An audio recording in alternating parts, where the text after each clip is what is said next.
नमस्कार दोस्तों, आज हम बात करने वाले हैं सेविंग क्या होती है। सेविंग का मतलब यह है कि आप जो पैसे कमाते हो उसमें से कुछ हिस्सा निकाल के अलग रखना भविष्य के लिए, ये होता है सेविंग। जैसे कि आपकी कमाई 15,000 रुपया है और आप उसमें से 12,000 रुपया आप अपने ज़रूरत के और नीड के ऊपर खर्च कर देते हैं। लास्ट में आपके पास 3,000 रुपया बचता है और वही 3,000 रुपया आपका सेविंग कहलाता है।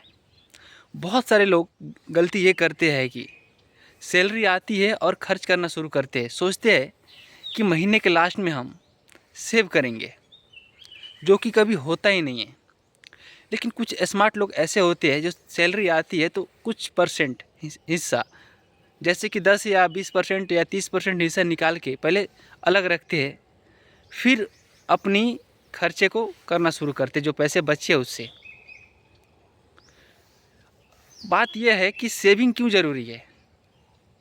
सेविंग ज़रूरी इसलिए होती है कि आपको अगर भविष्य में फ्यूचर में कभी किसी चीज़ की दिक्कत होती है, कोई इमरजेंसी आती है, या फिर आपका जॉब छूट जाता है, या फिर किसी वजह से आपको लोन लेना पड़े, पैसे नहीं होने की वजह से अगर लोन लेना पड़े, या फिर बच्चे की एडमिशन कराना है, घर लेना है, या फिर कुछ भी और भी शादी ब्याह करना हो बहुत सारी चीज़ें आती है, ये सब करना हो। जब आपके पास सेविंग नहीं रहेंगे तो आपको ये चीज़ लोन लेना ही पड़ेगा। लेकिन अगर आपके पास सेविंग ऑलरेडी पहले से पड़ा है तो आप लोन लेने से बच सकते हैं और आप समाज में भी कॉन्फिडेंस तरीके से रह सकते हैं।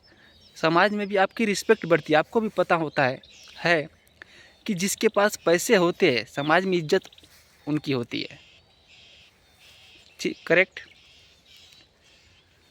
और एक और चीज़, लोग सेविंग को ही इन्वेस्टिंग समझ लेते हैं। सेविंग अलग है और इन्वेस्टमेंट अलग है। सेविंग का मतलब ये होता है कि आप अपने पैसे को सुरक्षित रखते हो, बचा के रखते हो, उसको सेविंग बोलते हैं। लेकिन आप अगर उसी पैसे से पैसे कमा रहे हो या उसी पैसे को इन्वेस्ट कर देते हो म्यूचुअल फंड में, स्टॉक मार्केट में, या एफडी वगैरह कहीं भी, मतलब आपका पैसा पैसे कमा के ला रहा है, तो उसको इन्वेस्टमेंट बोलते हैं। इन्वेस्टमेंट के लिए अगले वीडियो में हम बात करेंगे कि इन्वेस्टमेंट क्या होता है। तब तक के लिए जय हिंद, जय भारत।